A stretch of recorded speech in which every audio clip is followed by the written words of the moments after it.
Berry, and welcome to another Wise Leaders Conversation. My special guest today is none other than Brad Tonini. I was telling the folks in the room earlier that if I was going to invite someone to talk about selling in the new world, it would be Brad Tonini. So Brad, welcome to our conversation this afternoon. I'm sure it's going to be a great and enlightening look into what I suspect, Brad, is the new world of sales. And I thought perhaps we might begin there. How has COVID changed the world of selling? Has it changed the world of selling? I'm betting that it has, but kick us off with how do you see the world of selling has changed since COVID? Oh, I think it's turned everything upside down, to be perfectly frank with you. I work with sales teams around the country, but also overseas, clients in New Zealand and Vietnam and a place like that, and talking across the board, everyone's experiencing similar things. The number one thing that salespeople have found very, very hard, certainly up till about 3-4 months ago, was not being able to get face-to-face with buyers. And that's been the biggest challenge that I've certainly seen with salespeople recently, that they are saying to me, you know, how can we have that influential conversation, if you like, the ability to be able to take someone on a journey. You know, the way that I talk about selling, it's all about storytelling, the great theatre of the sale, language, questions, all those sorts of things, which I think are absolutely crucial to sales. And so those things have been hard to do. Now, doesn't mean that we don't go about our craft the way we always have and have conversations with people, but the virtual world has certainly changed our ability to have those intimate conversations with our buyers. Now, having said all that, of course, January, February comes along, and certainly here in Melbourne, my presentations are now back to face-to-face. Very few virtual presentations now. And a lot of the people I'm talking to are saying they are face-to-face again and getting out and seeing buyers. But there's a mood about, I guess I'd call it risk-averse, Ian, risk-averse. In other words, buyers are saying, you know, you've got to give us some good evidence as to why we should shift from the incumbent, or why we should be continuing to give you the business. In other words, you know, provide some evidence to that. I was listening to a program the other day by Alan Weiss. You know Alan Weiss pretty well, and he was talking about living in the land of ambiguity. And I think we are living in a land of ambiguity. You know, it's about making sure that we're able to give a message to our buyers that makes us relevant. I call it selling in the age of relevance right now. So a lot of things changing, a lot that has changed. We are reverting back, but I think that the water level will fall somewhere between the two. In other words, virtual world where we can be very, very efficient and effective in terms of our servicing of accounts, and face-to-face world in terms of those new pieces of business we're out there trying to get. Very good. And I was thinking of you, Paul, as Brad was talking there, because, Paul, you recently landed a very large client, the first of that type in Singapore, many here in Australia, but the first at Singapore. And if I'm right, if my memory is right, Paul, it took a very long time to make it happen. And that was actually an existing client. So that was an expansion of an existing client, but it still took a year to land them initially, and then a year to do the expansion. And a lot of that was exactly what Brad said. The relationship building wasn't there because we were all virtual and we were all sitting in our home offices. Yeah, I think just taking your point, Paul, it's that nurture cycle. We talk about nurturing the sales process. We make that first contact. We then nurture the sale. And of course, when they're a client already, we're going higher, wider and deeper with those clients by, again, nurturing and making sure that there's organic growth in the account, everything else. But even that has been slow in recent times. Those cycles have been slower. People have been just a little reticent to take any sort of external gamble, or in other words, bite off more than they can chew in terms of the current business they might be doing with this. So it does take time. We've got to be patient, don't we? It's an interesting thing. I mean, I have deliberately... And there is a bit of a... You go, Paul. A little bit of a delay there, I think, Paul.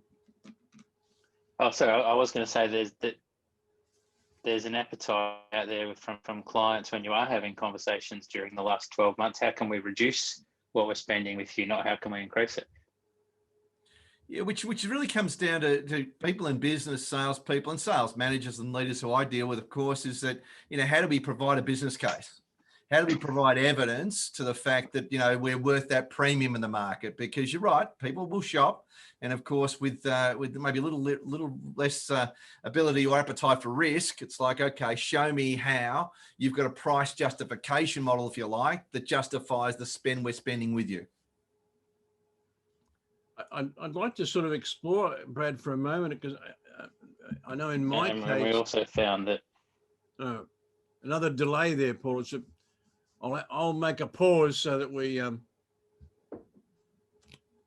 yeah. go ahead, Paul. No, you go, Ian. I was just going to say we've got a bit of a sound delay happening, but we'll work through it. I was just going to say that, Brad, I don't think I've told you this in recent conversations, but I basically abandoned selling, and in the sense of the traditional pipeline and all those kinds of things, and I've really focused on having what I was talking to my colleague Bernadette Jiwa recently, and she said to me, marketing is just having helpful conversations. And so because I'd already made the shift away from in-person to online, doing 80% of my work online, and that's still the case, I just started giving people more opportunities to have helpful conversations. Yeah, I think you're hitting upon something pretty important, and that is the spirit of service in some ways too. I mean, I think we talk about, the last 12 months has been a shift where buyers actually want to know that you care, and it's not just about making a sale. I've got a sales team right now in telecommunications, and they're still trying to do it the old way. And we just had this conversation the other day about shifting the sales process, shifting the way in which we go to market, because, hard sell, bang, bang, bang, let's make a ton of phone calls out there won't necessarily get the result for you right now. So it's about sincerity, generosity, picking up the phone and finding out how people are going. And that's where we came from last year, is that people were reaching out to each other. And by being helpful, and not just trying to close the business straight away, we actually position ourselves. And Ian, I talk about this in my branding, is it's all about being a trusted advisor. In other words, how people can really trust and use your services in the future and know that you're adding value and not just trying to make a quick sale. So let's sort of open the tin on trusted advisor, but also on what are the implications of this new environment. So we've got folks who are a bit risk adverse. We've got folks who are getting new to a new reality. We've got all sorts of dynamics going on. So being able to talk to people who are trusted, and I guess in your role, in your bookkeeping practice, Doug, this is the same for you. People need to see you as a trusted advisor. I think it's the same for you, Paul, and also Simone and myself in the mentoring coaching business. It's the same for us. We've got to be trusted first and foremost. So, Brad, let's open up the tin on what's a trusted advisor.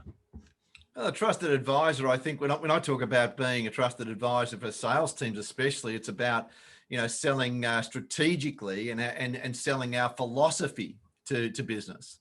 I think that people want to know there's a good fit between what we're saying and whether or not that's what they want to be buying. In other words, it's not about making the quick sale straight away. It's about, can we have a relationship, which will then obviously end up in being referrals, because one of the biggest ways I talk to trusted advisors about how to develop your business is through referral introduction. And so one of the things we're going to do is develop that trust, and that can come through being consistent what we do. It can come through having clarity about what we do in terms of knowing what our positioning is to market, but also what our message to market is and our philosophy. In other words, if you're saying that you're the best coach in the marketplace, well, okay, prove it to me. Give me the evidence statement that goes with that. And tell me who you serve, what's your ideal market. And so we've got to be very clear on who it is we can help and how we help them, and also our strategic and tactical process that goes with that. In other words, having a sales process is fine, but being in tune with our buyer and listening to what they're saying to us is even more important now. Following the bouncing ball and saying I'm going from what I call a stimulate phase to a demonstrate phase to an activate phase is fine as a sales process, but buyers don't want to be sold to. What they want is they want someone who actually cares and gives a damn in front of them. And that means doing your homework, finding out about the company, understanding what makes them tick.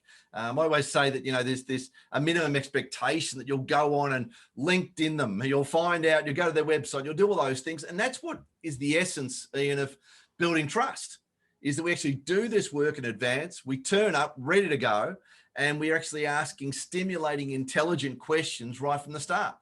One of the ways I always start a conversation, I'm very big on the language of the sale, is that I'll always start every conversation with a new prospective buyer with these words, and that is, today is somewhat exploratory. I couldn't help but notice when I was looking on your website and looking in your LinkedIn profile that ... Doesn't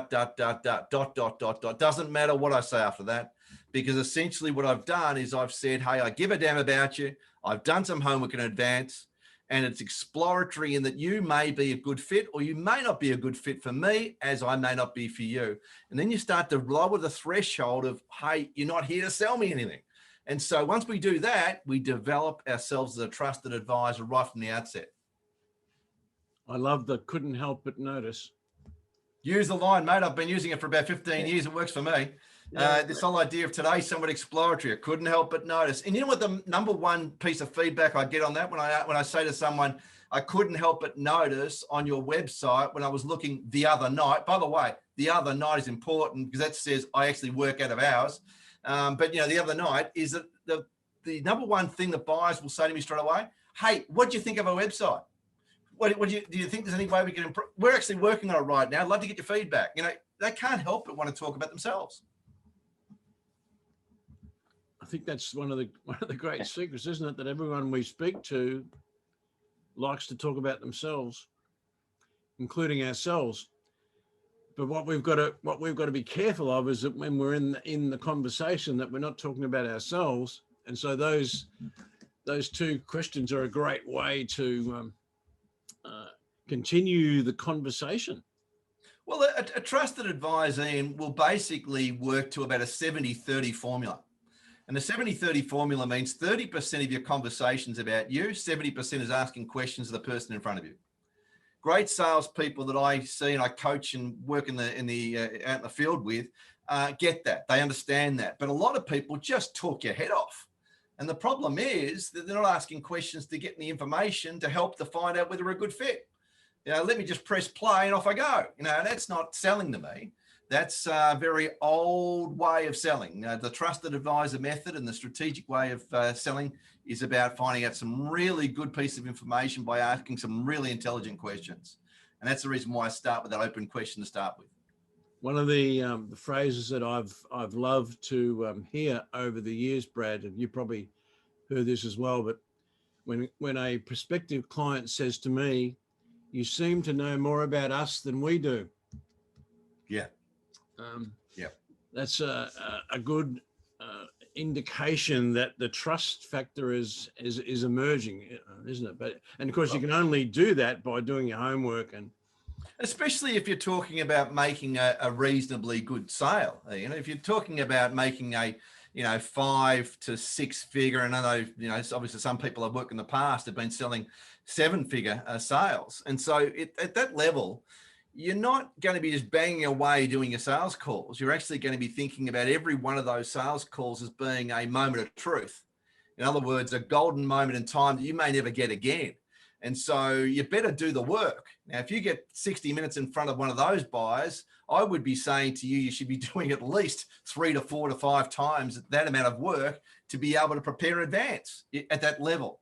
Now, of course, other people who are selling a smaller solution, it doesn't have to quite work with the same sort of time frame, but preparation in advance of a sales call is something I see all the time that salespeople do very little of, and I'm quite amazed. I go out in the field, and one of the first questions I'll ask someone is, so tell me about your business, or tell me about what you guys do, and I'm sitting there going, hang on, what do you mean? You should know this, So one of the things that I think there's, you know, those really big sales, I think the difference in my experience has been that it's more, that might be the bigger picture and it might be a shared view of the future, but then the agreement comes in and what we can do in the next 90 days.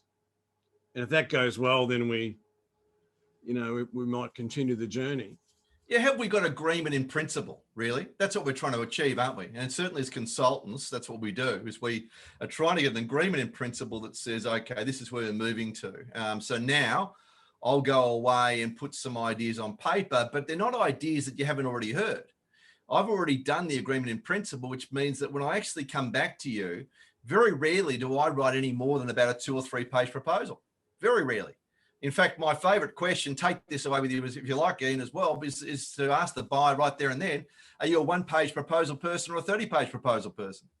Automatically, I'll say, please, no more than a page. It's all I want. What have I done? I've just cut my time down by about 3/4, rather than doing this fluffy stuff that goes to a proposal that doesn't make any sense. So what I'm trying to do is get agreement in principle right there and then when I'm talking to them, and then reconfirming our conversation. That's good selling, not representing all my ideas again. I think that's good insight. I've got a bit of another way because I don't do proposals.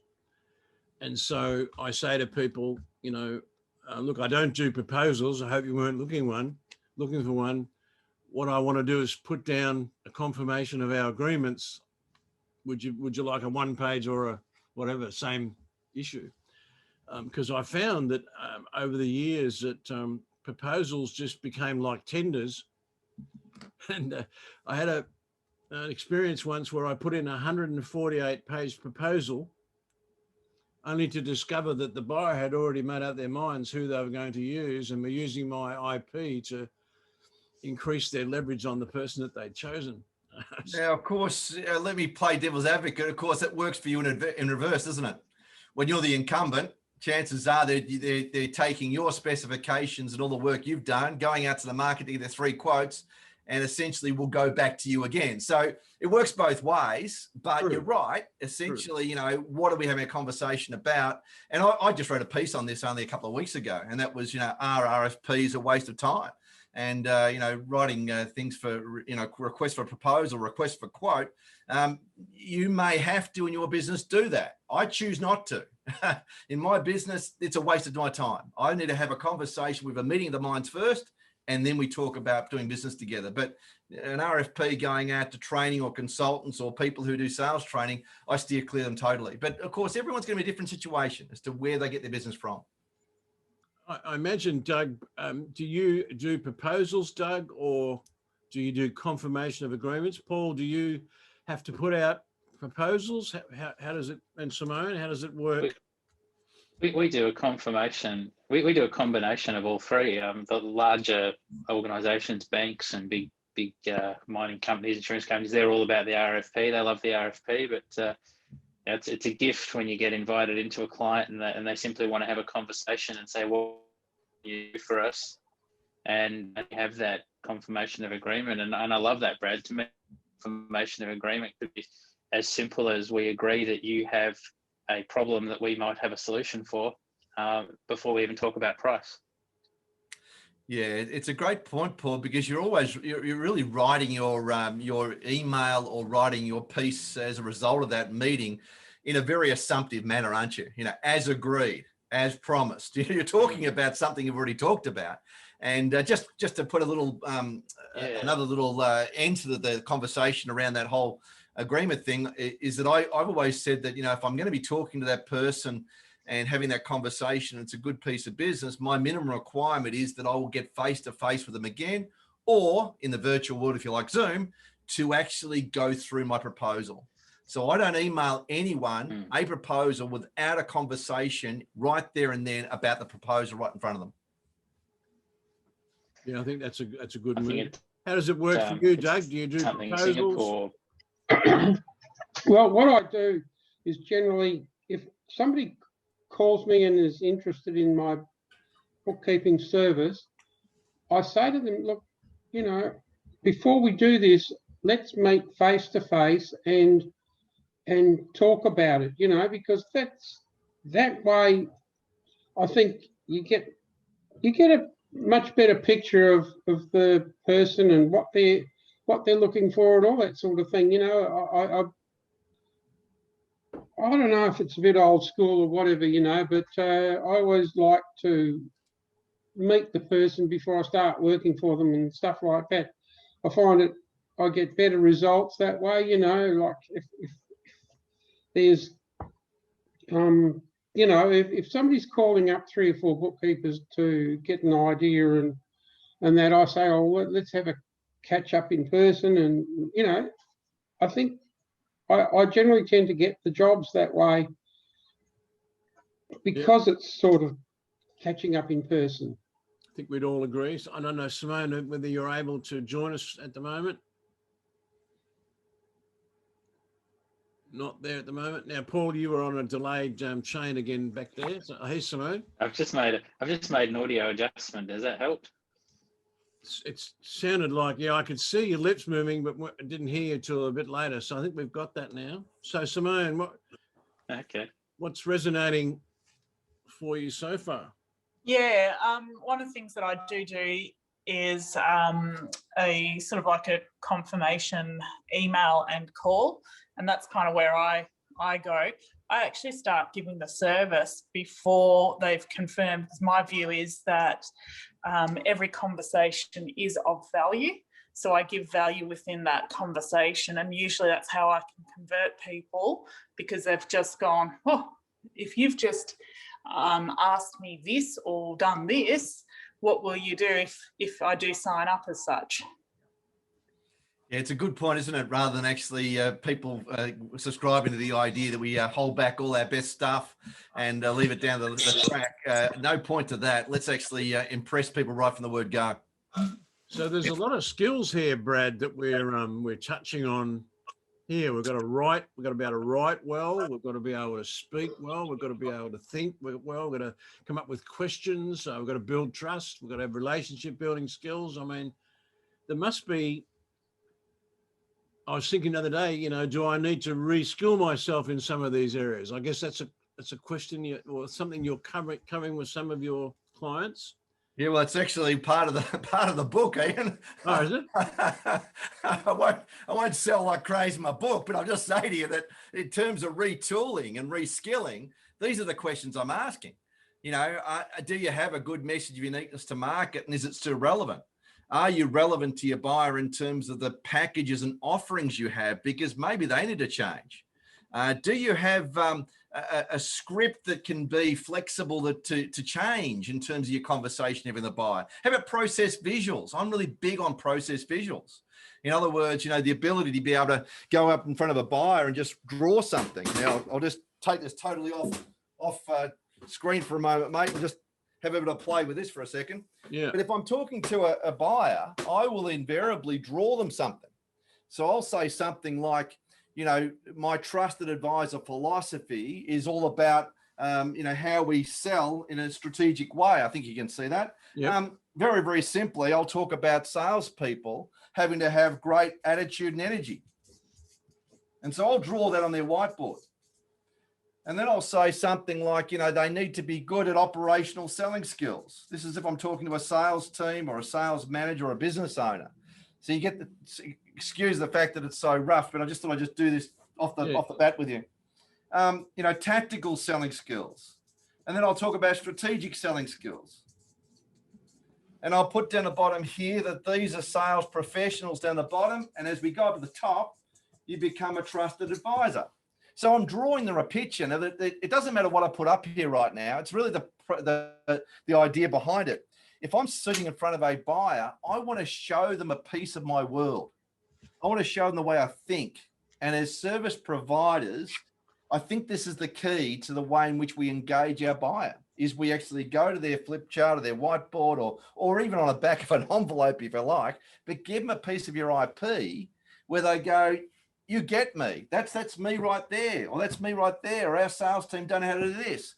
And that's the way that we engage people. So, Ian, if you're talking about a toolbox of different things, I would put in the toolbox the idea of, you know, process visuals, you know, pieces of IP that you can draw in front of a prospect or even on a Zoom call.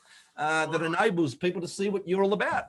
I would say that this trusty piece of technology here, you can see, I would say that's helped me to get involved with more clients than anything else. And you know, I'm on my 5th page of notes now, Brad, for today. And often, if I was sitting with a group of a potential client now, I would have made a similar number of notes, but a lot of them would be things that I think are important for them. And occasionally I'm turning my notebook around and I'm showing people what I've written. When I do this on Zoom with clients, I use an A3 notebook and I write in bigger textures so that I can turn it around and show them. But the amount of, and I'm probably the world's worst writer in terms of my handwriting. Oh, you can see I'm probably a close second too. even I've got to spend a lot of time going back to work out what I've written a lot of the time. But I'm fascinated that over the years, people have asked me to sign the notes at the end of our meeting, and can they keep them? I'm a big believer in the fact that we've got to have engagement in our sales process when we're in front of our buyer. If that calls me or puts me as old school, then I'll go old school, because at the end of the day, going to Doug's point, it's not about proposals, it's about results. And so I'm not really excited about the idea of doing as many sales calls as I possibly can to sell my services. It's about some targeted referrals and introductions, and then I can have quality conversations that convert to business. Now, you know, it's not about numbers game. Now, there will be some sales teams out that I work with that will have a numbers game philosophy, and I get that. But typically for service providers, no, we're not playing that game at all. We're playing with a right fit sort of conversation, strategic conversation, long-term partnerships. And that means, you know, old school, if you like, you know, influence, evidence-based selling where you get them engaged. And handwriting something, to me, makes a whole lot of sense. I actually had someone just recently, Ian, say to me, why don't you just put that on a, you know, on a diagram, get it done properly and get it nice laminated and you can hand it out to the client. And I said, no, you've missed the whole point. The whole point is that I want to be able to appear that I just thought of it. I want to be able to appear that's just come out of here somewhere. So that's part of the beauty of the theatre of the sale, which has been lost in sales teams. Yeah, and I think also I know that my original people feeling valued, people living values, people delivering and exchanging value model came through a conversation with a client, and it did literally come from here more than here, but in that moment. And the prospect, they weren't a client then, but the prospect said, that is the simplest way I've ever seen it described. Can we work with that? And I said to him, well, I just, you've actually inspired me to think of that right in this moment. It's something, it's new even for me. And he was like, what, really? And I said, yeah, truthfully. It's 25 years ago now, but. Well, I think this is the art and theatre, the ability to engage and embrace some of these ideas that we know get results. But if we go right back to the start, one of the questions you asked me was how selling changed. And to me, if we move ahead to the future and where we are right now, and this is what I see all the time, is that salespeople don't know how to get referrals and introductions. And so one of the best ways we're always going to convert more business is through a trusted third-party source. And yet I see it all the time. People out there trying to bang their way through LinkedIn, send out 100, you know, invitations, and then follow up with a second LinkedIn message about, you know, can I do your AdWords for you or a new website? I mean, I get these things all the time like you do. But the point I'm making is that's not selling. That's just numbers. That's just crunching it out. Where you can ask for great quality referrals, introductions, and build alliances through collaborations like communities, to me, is where a great part of the future of sales is.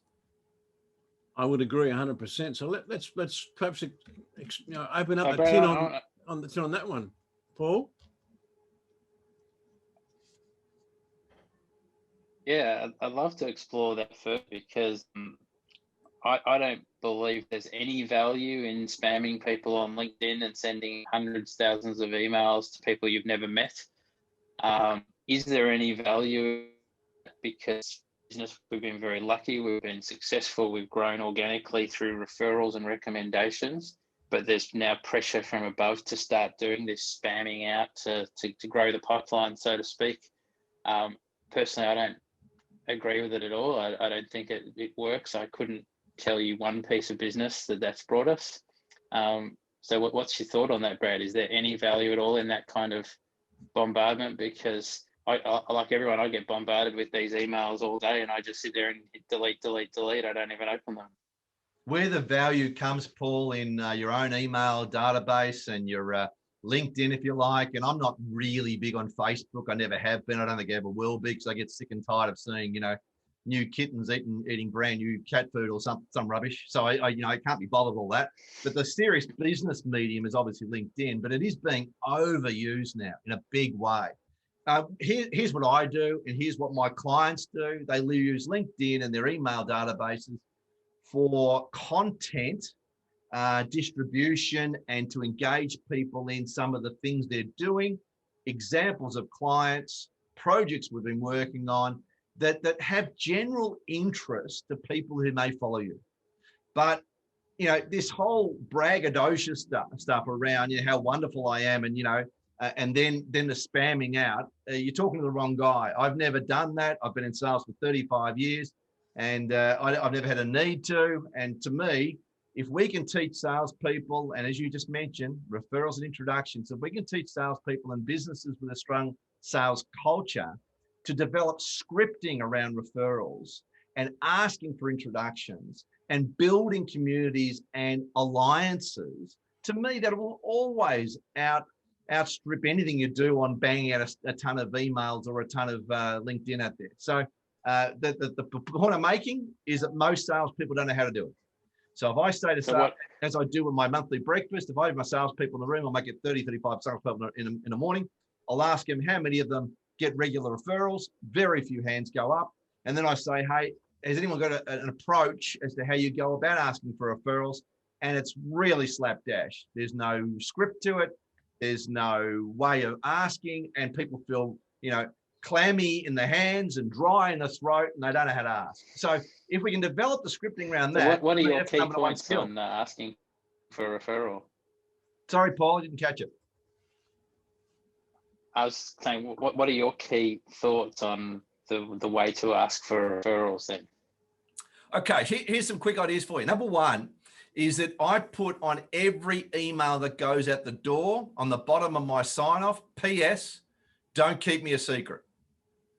I let people know that I'm always in the business for more business. Now, that's not mine. Let me attribute that to the right person. It was Bill Cates, C-A-T-E-S. Bill Cates, he's a referral coach in the US. I've had Bill out a couple of times to speak at my events here in Australia. Bill's a great guy, great mate of mine. That's his idea, but he said you can have it as long as you keep paying me a couple of cents every time you use it and put on your emails. But P.S. don't keep me a secret is a way in which I get people automatically going, oh, you're in the business for more business. Are you looking for? Absolutely, always. So I put it out there right from the start on every email that goes at the door, in every communication I have with any person at all. It was that line, Brad, because I was thinking a few months ago about it's probably a good time to have someone talk on sales, and three people, two of whom you probably know, came to mind. One was David Penglace, the second one was Sue Barrett, and the third one was your good self. And on that morning, an email came from you about one of your breakfasts, and down the bottom I read, please don't keep me a secret. Hence, I sent you an email that day. Can you do this? By the way, both those speakers are excellent speakers too, Ian. But when I put that out there, the number of people who actually asked me that question is incredible. And what do you mean by PS? Don't keep me a secret. What are you looking for business? And I go, well, why aren't you putting on your sign off? So I've got people now saying, we love to work with your family and friends. Our referrals are our lifeblood of our business. Whatever it is, whatever you want to say that are in people's email sign offs. So if you see it out there, chances are they've been doing a workshop with me at some point, and so we developed the language. But the point is that we've got to let people know that we're sticky right from the start. The other thing I was going to say is that every time I get into a mastermind, or I get into a breakfast or a networking event, and people say, you know, how's business for you? I see some people cut themselves off from extra business by just saying, oh, business, oh, I'm really busy. Oh, it's busy as buggery out there, you know. And I go, hang on, whoa, stop.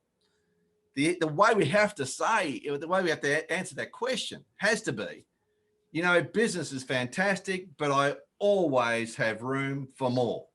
So in other words, you know, we're becoming more sticky, aren't we? Where people are going, okay, I can talk to this guy because he actually has a little bit of availability. That's great. But his business is going well. That's fine too. So I think it starts there in terms of our ability to let people know that we are in the business for more business.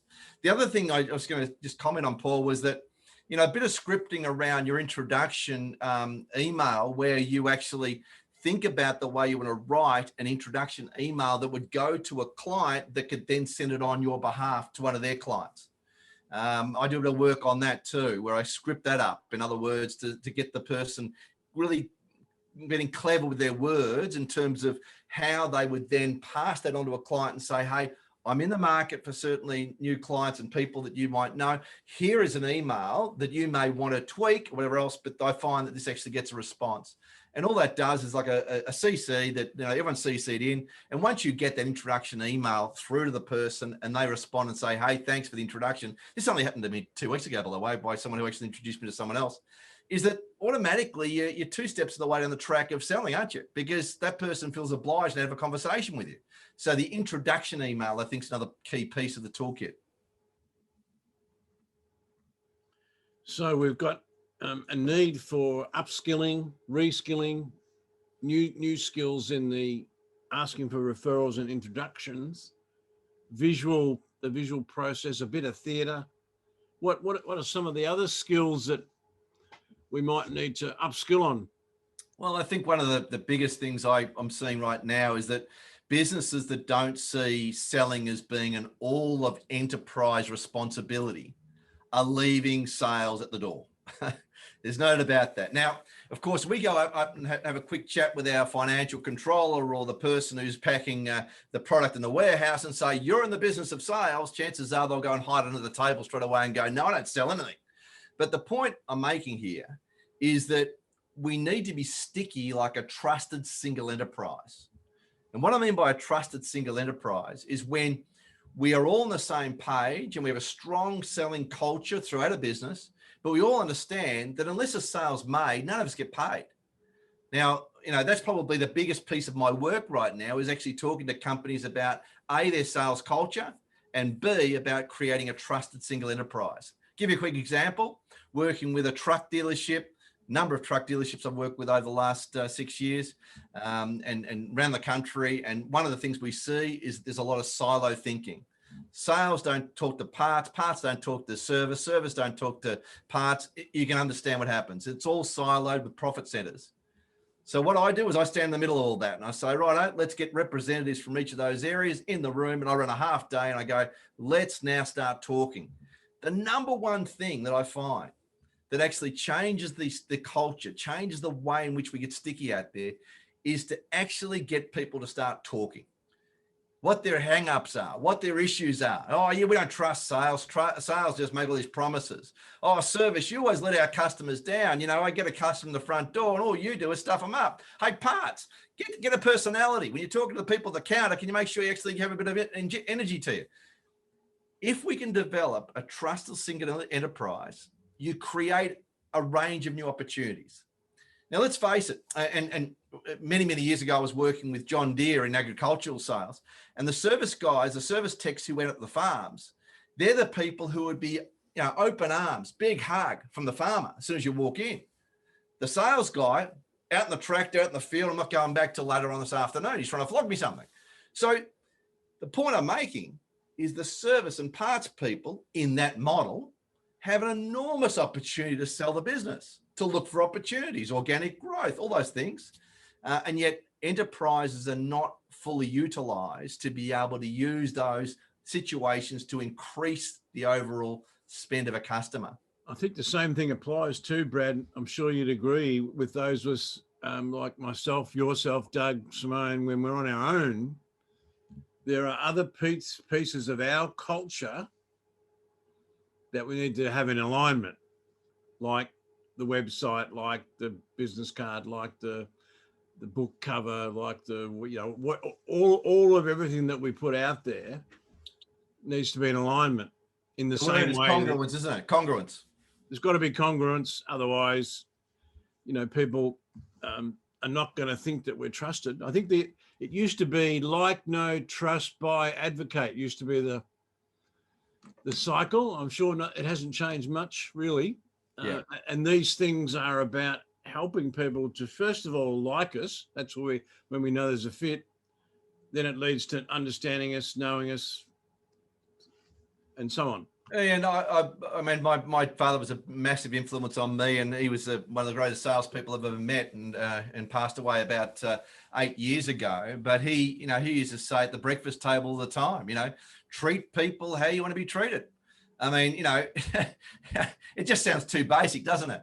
And yet that's what good selling's all about, is the fact that I'm going to be respectful of you. I'm going to get back. And one of the things that's one of my real pet hates is the lack of responsiveness with people. And to me, speed is a competitive advantage in today's world.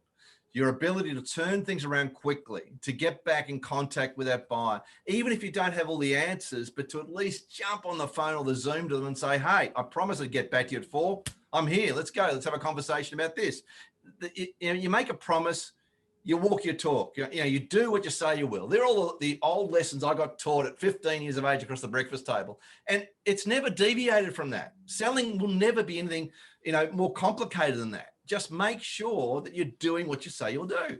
I had an instant memory of our kitchen table when I was a lad, and my father at the time was the regional sales manager for World Book Encyclopedias. His boss was an interesting guy, Brad. His name was John Nevin. Oh, wow. Who Brad would know, being the founder and father of the Professional Speakers Association in Australia. But John Nevin was Dad's boss. Wow. And so I had the good fortune to meet John Nevin as a young fella. But I remember the first time over the kitchen table, Dad said to me one day, "We put everything aside this Saturday because we're having a teaching you how to sell day." And we went to a housing estate not far from my home. There were 76 houses in the estate, I know, because I knocked on the door of every one of them. And my father dropped me there at 8 o'clock in the morning and said, I'll see you sometime this afternoon, and I want you to knock on every door, and I want you to ask, would they like to speak to a professional about having some learning guides in their homes, or whatever the spiel was, I forget. But I dutifully followed suit. I think I got 54 people home. I made 3 appointments, and I went with Dad that evening on those appointments, and we made 1 sale. And when we got back in the car at 9 o'clock that night, my father looked me in the eye and said, selling will never get any harder than that, son. Absolutely. That was very much old school, but some of the lessons, of course, he eventually taught me that it's actually a lot easier than that, and began to talk about relationships and the things that we've been talking about. But I think there's so many people are still out there knocking on all those doors, playing the game. How do we, apart from doing that, how do we keep momentum in our own practices and in our own organizations? Surround yourself with good people who actually are going to demand more of you than yourself. I mean, Napoleon Hill said it best, didn't he, in terms of mastermind groups? He said, or was it Jim? He talked about mastermind groups, and Jim Rohn talked about the idea of your net worth adding up to the 5 closest people around you, which I thought was pretty cool. But the whole idea is, who are you surrounding yourself with? And I think now with the virtual world, there's no reason why you couldn't have your own mastermind group. And I know, Ian, you do this beautifully every week. Well, I'm just going to say I've got 4 of the closest people around me are in the room with us right now. And you've got to have that ability to be able to be accountable to each other and just tell it like it is. It's done out of love. It's done out of trust, out of respect. And you say, listen, Doug, you've been telling me this the last 3 or 4 times we got together. What are you going to do about it? That's the sort of conversation you need to have. Now, if you can have that conversation, there's no doubt about it, you'll actually create more momentum and maintain the mojo, if you like, of sales, because it goes up and down like a yo-yo. You know, some days where we reckon it's fantastic because we get a sale in we didn't expect to get. Other days you have sales that you're expecting to get and they just don't come off. So that's the selling world, you know. If you want a normal job, don't go into sales. But, you know, sales can be the most unbelievable experience as well. We know when we land a piece of business, just the adrenaline rush we get. We might touch on this mojo idea for a moment. It's just reminded me because next month's conversation with Dawn Kotzer from Canada came up because I schedule them to come up during our conversation so I don't forget to announce them, you know, before the end. But Dawn's going to be speaking with us about our mojo next time we meet. So it'd be nice to sort of have a little touch on that. What's the mojo? Well, I mean, at the end of the day, you know, we control our own destiny and we control our thinking. And so, you know, this is pretty important stuff when you talk about where everything has been the last 12 months. You know, we've got a lot of people who have been locked up with the lockdowns and everything else, and how have you maintained your mojo? And that's been a lot of my work, to be perfectly frank with you, with a lot of the virtual sessions I've been having with sales people, sales managers, business owners, is how do they maintain that ability to keep doing what they're doing. Number one, I found, was certainly the scheduling of how you use your time, being really in control of your scheduling. You know, doing certain things that, you know, work a certain thing at a certain time of the week. Number two, surrounding yourself with good people, making sure that they're keeping you accountable, mastermind groups and unreasonable friends, if you like. Number three, making sure that you're reading the right stuff. Get the TV off, get all the social media off, because boy, if you watch enough Facebook and stuff, it'll just send you around the bend. So, you know, get into some really good videos you can watch. Go and buy some books. I mean, I don't know how many books I bought during the lockdown with Amazon and stuff. They just kept arriving at that place all the time. But these are the things that keep you, you know, going, energy, keeping you focused. Having really clear goals is another part of that process. Making sure that you're checking in with your goals and tracking how you're going. All these things will help with your mojo. Wonderful, wonderful, wonderful.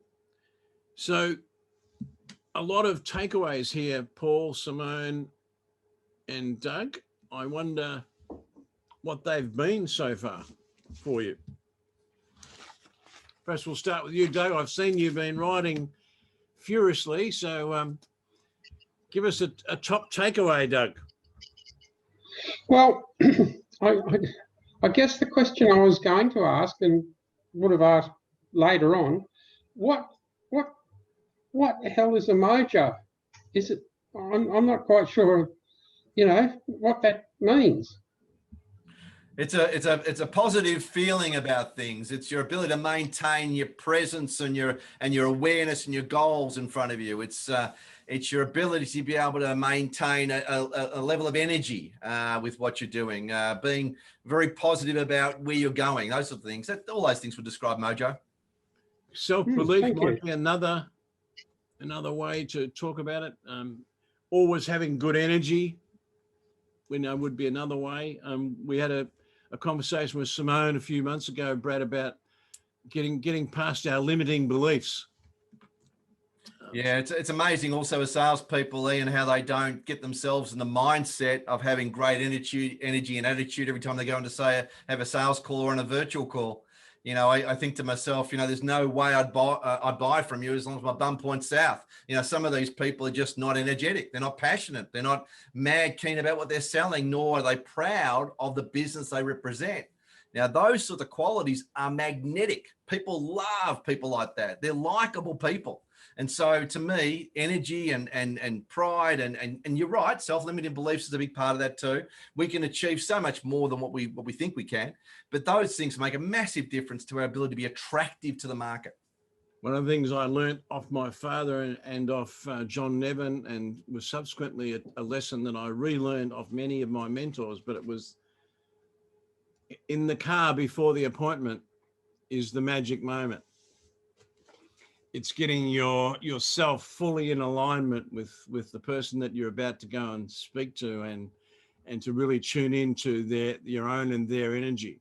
And I've had many mentors give me a variation of that over the past. And I know myself, when I was sitting here at about 13 minutes past 3 this afternoon and thinking Brad will be online in 3 or 4 minutes, I just had one of those moments of the magic moment of getting ready for, you know, who's coming and what you're about. And it's always been a key, I think, to staying energized throughout a conversation.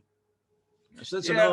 it's another one of those little gems, isn't it, that we pick up along the way to retain belief in the person we looked at in the mirror this morning, Doug. Positivity rubs off, Ian. There's no doubt about that. And, you know, in my early 20s, I was a trainer with Dale Carnegie Training. I'm not sure if you ever knew that, Ian, but How to Win Friends and Influence People was where I started my speaking career in my early 20s, doing courses for them at night. I loved the course so much, I went back and said, how do I become an instructor? And went through a 2-year training program to become one of their trainers for 10 years here in Melbourne. How to Win Friends and Influence People, to me, is still one of the best non-fiction books written ever.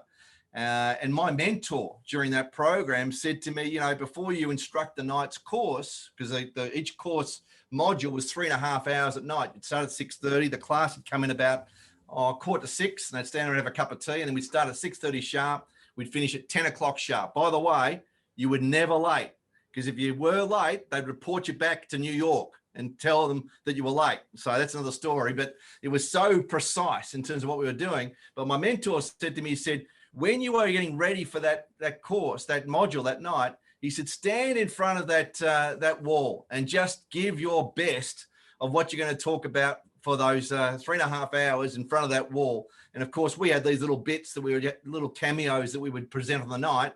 And then the class members were the heroes who they'd stand up and give their 2-minute talks, and we critique them. But we had to think about our introduction, our conclusion, how we'd comment on someone, how we'd be energetic. And so when you're doing that every week in front of the wall before you go to a class, chances are you get a bit more energy, aren't you? Well, I mean, as you know, Brad, in the business, we call this planned spontaneity. It's that ability to really understand fully what you're talking about before you actually say it. So when you're in the room, it comes across naturally as if it's in the moment. It's one of the great lessons about storytelling, I think, as well. I've had many clients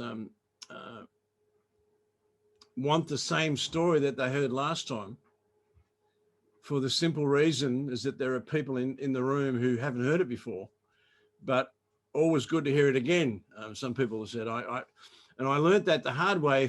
I did a 3rd conference in a row once for a client, and I didn't tell a particular story, and they were very annoyed with me. And I said, well, I thought they'd all heard it before. And the boss, the bloke who hired me, said, well, there's 30 people in the room who've never seen you before. So I was suitably chastised, and I've never forgotten that. Just because we've heard the story so many times over, and we're sick of it's like a rock band playing their favorite songs, isn't it? They get sick of doing them. But the point is that the audience, the buyer who we're talking about today, is the hero.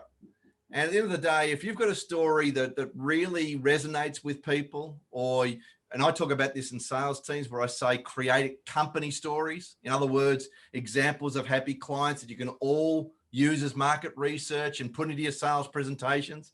The art of storytelling has gone in, and you know, it needs to be something that's a high priority in sales now, to be able to engage our buyer, to be able to have that conversation where they're excited about your story. They go with you on the journey, and they're dying to know what the next little bit is. And the great thing about a story, as you would know, is you can have a 10-minute story, a 5-minute story, or a 1-minute version. And I noticed that you put something out just recently where you did one of your favorite stories only in about a minute and a bit.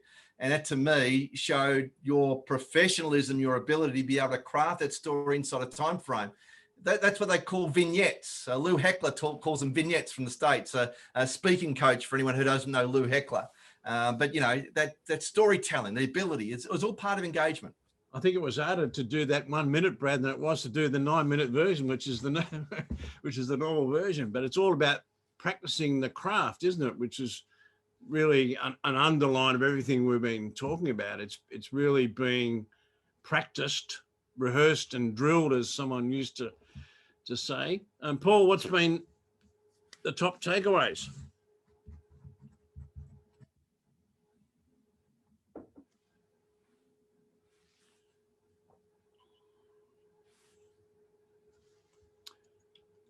might have Paul in a frozen piece, I think, at the moment. So Simone, Can you hear me? There we go. We've got Paul back. Oh, good. So Paul, what's been the top? I was going to say that the trusted advisor has never left me, because a lifetime ago I was in a session with Wayne Berry. This was in the start of my career. I don't know if you know Wayne, Brad, but and he calls it the late friend Wayne in the Berry. He business. passed away a little while ago. Yes. Did he? Okay, I was wondering that. And he used to refer to it as becoming a friend in the business, which is something I've always aspired to be for clients. Actually, Wayne was one of my very first, I guess, mentors in some ways too. A very generous man, Wayne Berry. And I remember going to a recording studio with Wayne, and he said to me, you need to get a cassette done. This is back in the days of cassettes. He said, so let's get a couple of cassettes down. He said, so what do you want to talk about? And I said, well, I'm talking about time management and goal setting, because that's where I started in this business over 25 or more years ago, was time management and goal setting, training and speaking. And he said, all right, so I'm going to ask you some questions on time management and goal setting. He had no script in front of him, and off he went. He just asked me questions. And he said, oh, gee, I forgot to do the introduction. Hang on, I better go back and do the introduction. So, this was Wayne. He just got stuff done, And he said to me, he said, so tell me some of your clients. And I wrote down on a piece of paper some of my clients who in my previous life was part of my diary business and promotional product business, because before I was in this business, I had a diary and promotional product business doing corporate diaries. So I reeled off all these companies we were supplying to, BP and Rio Tinto and Corporate Express and all these big companies. And he said, right, okay. And he wrote them all down. And he said, oh, let me do the introduction for you now. He said, oh, ladies and gentlemen, I've got Brad Tonini here as a time management and goal setting expert. I got to tell you, this guy knows time management and goal setting. He's got clients that you wouldn't believe. Here are some of his clients: Rio Tinto, BP. And I'm sitting there going, but I never did any training for these guys. He goes, yeah, but they're clients of yours, aren't they? So what are you worried about? So, I'll never forget that. He had a lot of front, and he was a terrific guy. Yes, I've got fond memories as well. He was helpful to me in my early days as well. We're not related, but we certainly related in terms of being in the speaking arena. So Simone, top takeaways while you've been getting your house ready to paint. So for me, top takeaway was around don't keep me a secret. Such a really simple to put it on, any of your emails or sign-offs or anything, but also around the referrals too. So those are probably my top takeaways in that perspective. Brilliant. Well, we've got 25 minutes remaining. With how would you folks like to spend that time? We can equally finish early, but I think we should make the most of having Brad with us. Brad, you might have some other things that you think are important. I think we're certainly in Australia anyhow entering a post-COVID world, hopefully, and let's hope too that the rest of the world follows. But folks, there might be some other things that you'd like to explore in our time remaining. One of the things that certainly has become a very much a source of a lot of my clients' interest is developing a sales culture. And I think I mentioned this before about an all-in sales culture before a trusted single enterprise. But I have no doubt that the way in which we'll sell in teams, in sales teams certainly, is all about how we get alignment between what we stand for as a business. And this applies to us as solo operators or consultants as well. But when we talk about a team, getting them aligned, we start thinking about, what's our culture statement? In other words, how would we describe our culture as a business? Two, how would we describe our values? And to me, this makes a lot of sense with values being part of the sales process. So whether we're selling consultancy as a single operator, or whether we're selling as a service provider, or whether we're selling at a bigger company, I think the idea of introducing values into our conversation is really important. My values are, I'd be interested in what your values are, so we get that values alignment. The next thing I talk about in a team is about behaviours that are representative of those values. So in other words, if we think that they're our values, it's fine. Let's write down the values, competitiveness, if you like, authenticity, transparency, whatever it is that you value, put that on a piece of paper, and then beside that, what are the behaviors that would be representative of those values? And then the other question I ask teams all the time is, what's your measurement to know that you're actually doing those behaviors on a regular basis? And how are you actually going to track and measure to find out whether those behaviors are being followed? Now, if we take that back to, a single operator business, the same rules apply. I didn't realize. What are our behaviors and what are our measurements? I didn't realize, Brad, we bought the same book on that one. I'm now entering, a long time work of, it came about to when one of my famous stories that I won't tell today, but I'll link to, it's called The Values on the Wall Lived in the Hall. And it was a consequence of doing a conference for folk and coming up with a set of values, and a funny thing occurred that I'll put a link to in the post. But the bottom line was the people didn't have behaviors.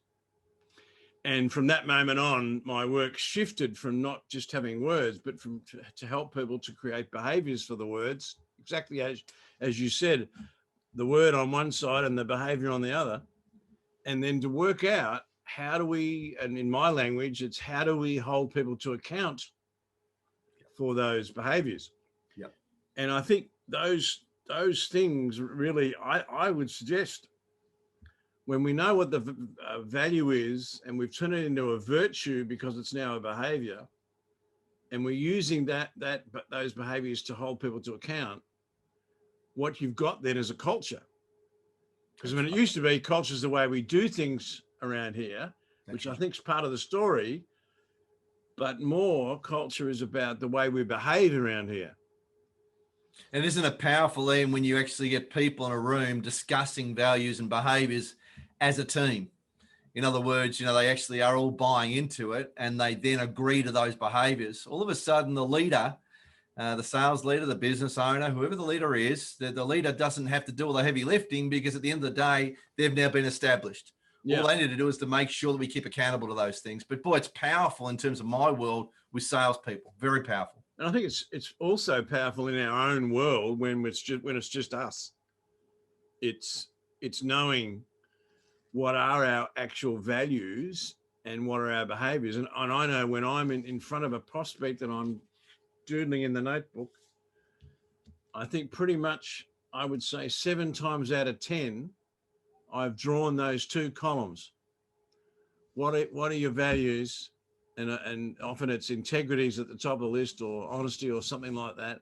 And then I pause and I ask the prospect, and what does that mean behaviorally?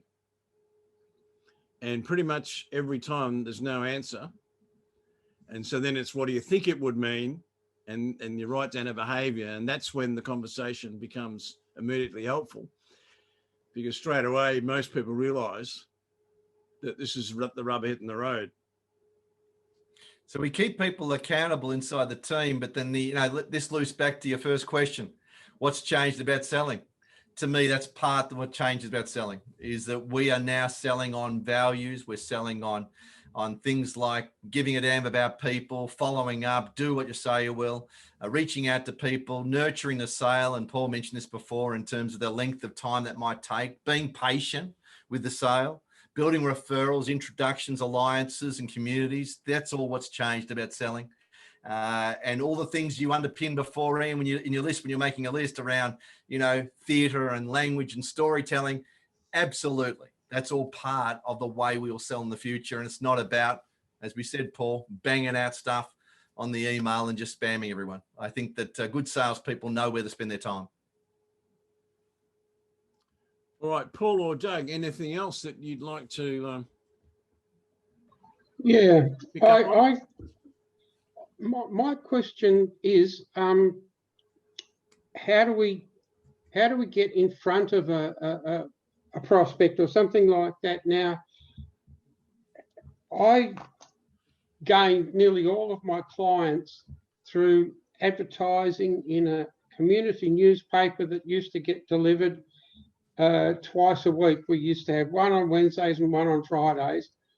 And I would put an ad in there and like, you know, it cost me $45 or something like that. And that would generate pretty good client base, you know. And then we had an annual publication, you know, that went out to Rockingham, Kwinana and Mandurah, and, you know, you'd pay $500 to go in one of them.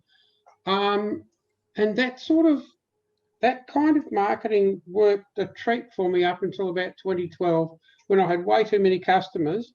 So I stopped any advertising like that. And then over the years since that time, it dropped off like 20%, 20%, 20%.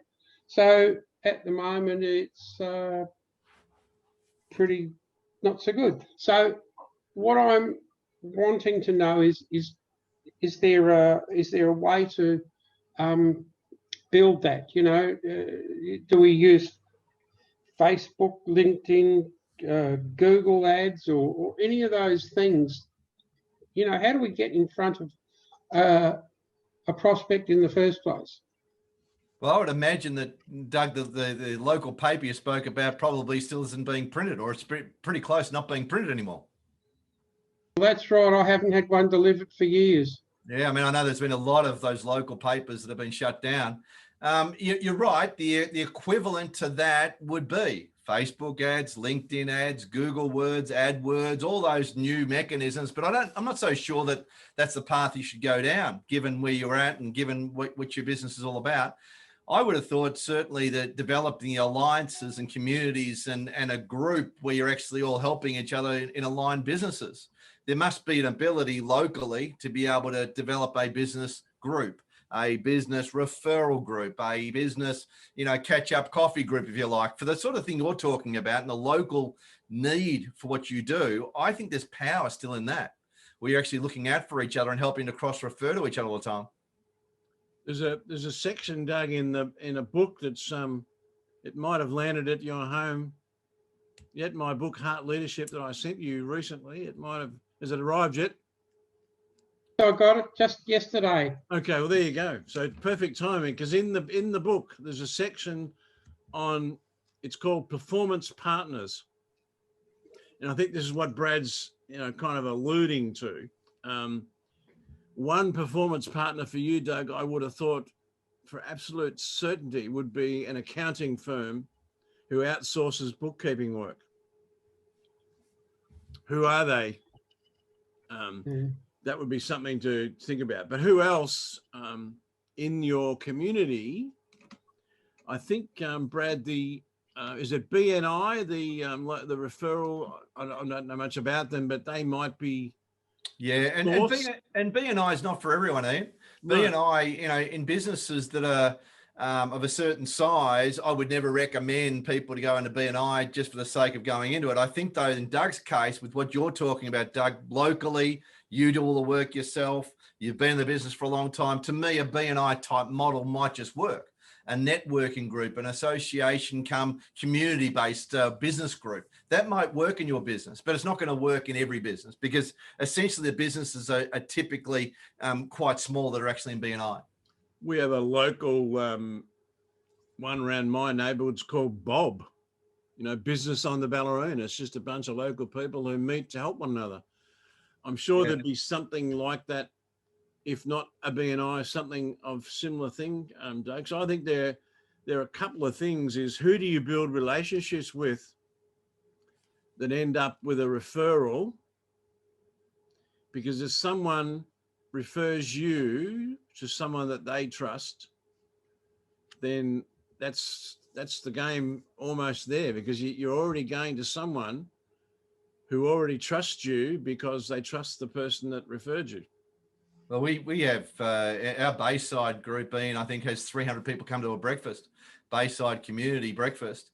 But down at my holiday house down at Mount Martha, even the Mornington Shire had business groups, and I think they only had like 20 or 30 at a time, going out for coffee and having, you know, a chat and everything else. But pretty much most of those councils would be associated with that. So the local council, Doug, usually has an economic group or a part of them, or the local chamber of commerce. I know, Ian, certainly you and I have done a bit of the Geelong Chamber over the years, and that to me has been a very strong chamber, you know. There's all sorts of, I think that the short answer, Doug, is relationships, number one, relationships, number two, relationships, number three. Paul, anything else? I totally agree with that, Ian. It's all about relationships. We target a specific industry sector, so by getting involved in sponsoring their industry peer groups and things like that, and getting to their industry networking events, it's all about meeting people and relationships. And certainly COVID and lockdowns and all of the above has made that very difficult. Yes, I think yep.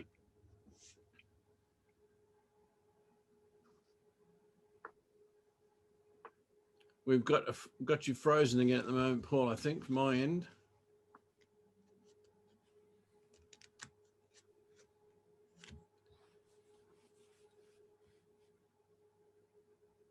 Just picking up on what Paul's just said there for a second, Ian. I mean, you know, we're talking about industry groups. We're talking about your own institute or association that's part of your, fraternity, if you like. But the ability to be able to also make a presentation. I mean, you and I have built our businesses this way, where we actually speak in front of groups. Now, you don't have to be a platform presenter. You just need to have something of interest to be able to talk to people about. So it may be that, the local council is looking for speakers all the time to speak at their local business forum. I mean, there's those sorts of opportunities too. There's a local Rotary Club, Lions Club, whatever you like, looking for a speaker every night of the week in Australia. Yep. And most of the people they get aren't very good. So anybody that can present in front of a group of people, you just got to knock on the doors of the service clubs, and they would be welcoming you with open arms, Doug, I would have thought.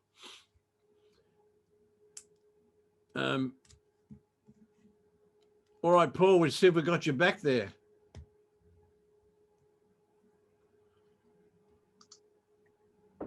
I really enjoyed that. Thanks, Brad. So, Brad, we're only a small bunch of people today, but I think it's been an incredibly valuable time. And as is our custom, Brad, we give the guests the final word. So I'm going to hand to you to give us the final word, and then I'll close off the recording, and we just might hang about a bit after the end. But Brad, over to you. Well, we're all in the business of selling, full stop. And that means that every one of us, whether we think we're good or bad at it, we need to be able to be attractive and likable and create business out there. That's the lifeblood of any business. As I said before, the single enterprise, it has a number of different segments to a big enterprise or a business, all needs to learn how to sell. But of course, as single operators, consultants, we all need to be able to sell. The new world is all about how we make sure we know what our value is, what we present to the market and being relevant to the market, but then all the other things we talked about today in terms of those abilities to be able to talk with values and generosity, all those sorts of things. That's been a big shift. So I wish you well on your journey. And of course, Ian, I wouldn't be a salesman without saying that if I could be of help to you, drop me an email at brad@bradtonini.com. Well done. Thank you so much. This has been a Wise Leaders Conversation, and our special guest has been Brad Tonini. I'll put links to Brad's website and Brad's books in the post that accompanies the recording. We'll look forward to seeing you next time.